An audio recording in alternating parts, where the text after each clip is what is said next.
Ito guys, oh. Tanim dito, mga puno-puno. Mga puno-puno.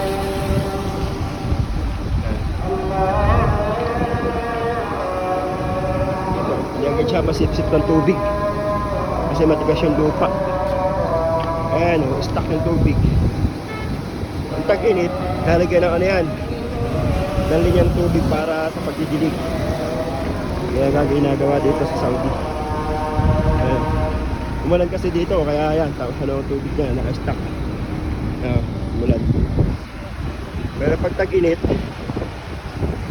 magsisilbing ano yan, dilig, lalagyan ng linya. Ang tubig yan.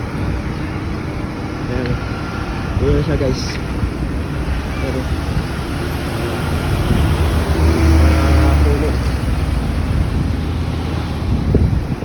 Puno yung kanyang tanim dito sa mga ano, flatway sa gitna ng kalsada.